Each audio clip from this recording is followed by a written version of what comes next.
বৃষ্টি শুরু হয়ে চলো আগে পেঁপেগুলো পারি, ভীষণ হাওয়া। Flashback. Back to my channel Mo vlogs. তোমরা কেমন আছো সবাই? আশা করি ভালো আছো, আমিও ভালো আছি। তো চলো ভিডিওটা এখন স্টার্ট করা যাক। তো তোমরা একটু স্কিপ করবে না, তোমরা দেখতে থাকো আমি সারাদিন আজকে কি করি। তো সকালবেলা উঠে ঘর ঝাড় দিতে লেগে গেছি, আর ছেলে দেখো ঘুমোচ্ছে, কারণ কদিন ধরে বৃষ্টি হচ্ছে তো ছেলের ঘুমটাও বেড়েছে, কারণ ওয়েদারটা ভালো আর ঘুমটাও বেশ ভালোই হচ্ছে। আর ছেলে ঘুম থেকে উঠতেই যাচ্ছে না, স্কুলেও যেতে পারছে না, টিউশনিতেও যেতে পারছে না। ও এক হাত দিয়ে সাইকেলটা চালাতে পারে না, তার জন্য ও স্কুলেও যেতে পারলো না এই বৃষ্টির কদিন। এখানে ভাত আর চা বসিয়েছি, কারণ হচ্ছে কারেন্ট নেই, কারেন্ট চলে গেছে, তার জন্য আমাকে গ্যাসে আর এতে হচ্ছে চা বানাতে হচ্ছে। তো চলো চাটা বানিয়ে নিই, তারপর তোমাদের সঙ্গে আবার কথা বলছি। তারপরে চলে এসছে কারেন্ট, আর কারেন্ট আসলে আমি এই পাশে বসিয়ে দিয়েছি। তো এইখানে বসাবো হচ্ছে উচ্ছে ভাজা।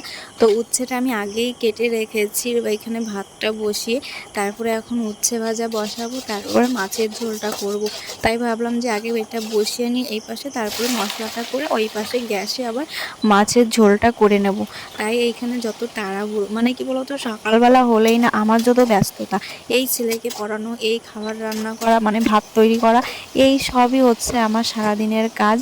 আর কোনো ব্যাপারই না। এই যে মা আজকে যাচ্ছে ঘর মুছতে, কারণ আমি কাজের দিকে রান্নার দিকে রয়েছি, আর মা এখন শুধু পুজো দেবে বলে এখন ঘরটা মুছে নিচ্ছে। আর পুজো থালা বাসনগুলো মায়ের সব মাজা হয়ে গেছে, তুলসী মন্দির, দাদুর ঘর সবগুলো মোছা হয়ে গেছে।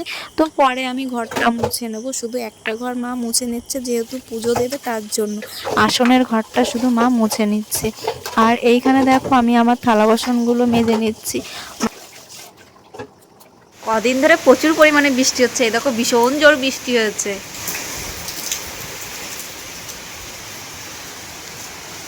বৃষ্টি শুরু হয়ে গেছে ভীষণ জোরে, আর এদিকে হাওয়া ছেড়েছে, এই দেখো কতটা হাওয়া ছেড়েছে। আর কালকে রাত্রে তো আরও হাওয়া ছেড়েছিল, সেটা তো তোমাদের আগের ভিডিওতে দেখিয়েছি যে কতটা হাওয়া ছেড়েছিল। দেখো ছাদে, আর ছাদে কেন এসছি, দেখো লোক নিয়ে এসেছি ছাদে, হচ্ছে আমি এখন একটা পেঁপে পারবো। কতদিন পরে ছাদে আসলাম, অনেক দিন পরে ছাদে এসেছি। তো চলো, ওই হচ্ছে পেঁপে গাছ, ওই দেখো পেঁপে গাছ, হচ্ছে পেঁপে গাছ, আর আমি এখন একটা পেঁপে পারবো আজকে বাড়িতে। হচ্ছে কি বানাবে বলো তো, না পরে বলবো। চলো আগে পেঁপেগুলো পারি, ভীষণ হাওয়া ছেড়েছে, এই দেখো, এই দেখো ভীষণ হাওয়া ছেড়েছে চারিপাশে।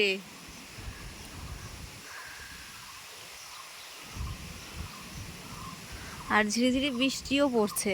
তো চলো একটা পেঁপে পেড়ে নিই, তারপর তোমাদের সঙ্গে আবার কথা বলছি। তো গাইস, এই গাছের পেঁপেটা যদি পেকে যায় না, এত মিষ্টি লাগে, মানে না খালে বুঝবে না, মানে এতটা মিষ্টি, ভীষণই মিষ্টি লাগে। হয়ে গেছে একটা, শুরু হয়ে গেছে, আর মা বলে কি আরো একটা পেঁপে পাততে, আর আমি লগাটা নিচে ফেলে দিয়েছি। তো এখন আবার আবার একটা পেঁপে পাততে হবে। তো চলো, বৃষ্টির মধ্যে মোবাইলটা বার করতে পারবো না, কারণ আমার তো ওয়াটার প্রুফ মোবাইল না, দুঃখের বিষয়। তো চলো পেঁপে পেরে নিই, তারপরে তোমাদের বৃষ্টি তো খুব ভিজে গেছি। তো চলো, এটা খুব ধীরে ধীরে বৃষ্টি শুরু হয়ে গেছে। তো চলো আমরা নিচে যাই।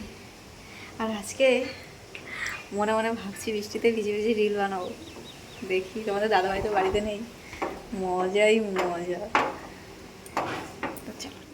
তারপরে দেখো আমাদের বাড়িতে কি রান্না হয়েছে। আমাদের বাড়িতে আজকে খিচুড়ি রান্না হয়েছে। বৃষ্টির দিনে খিচুড়ি আর ডিম ভাজা ভীষণই ভালো লাগে, তার সঙ্গে যদি বেগুনি থাকে বা বেগুন ভাজা থাকে, কিন্তু আমাদের বাড়িতে বেগুন নেই, দুঃখের বিষয়। তো তারপরে দেখো রাত্রিবেলা অনেকটা খিচুড়ি ছিল, সেই খিচুড়িগুলো এখন মা আবার বেড়ে নিচ্ছে। আমাদের দোকানের সামনে কয়েকটা কাকা এসে তাদের দেওয়ার জন্য। আর এই গাবলায় খিচুড়িটা রেখেছিল হচ্ছে ননদের জন্য, কিন্তু বাবা বাজারে চলে গেছে, মার পাঠাতে মনে নেই। আর এখানে ডিম ভেজে নিচ্ছি, তোমাদের দাদাভাই খাবে এখন খিচুড়ি ডিম ভাজা দিয়ে। তো দুপুরবেলা তো তোমাদের দাদাভাই কাজে গেছিলো, তাই আর দেওয়া হয়নি, তাই এখন হচ্ছে তোমাদের দাদাভাইকে দিলাম। তো চলো গাইজ, ভিডিওটা আর বড় করছি না, ভিডিওটা যদি ভালো লাগে লাইক কমেন্ট চ্যানেল সাবস্ক্রাইব করে দিও, যারা ফেসবুক থেকে দেখছো তারা ফলো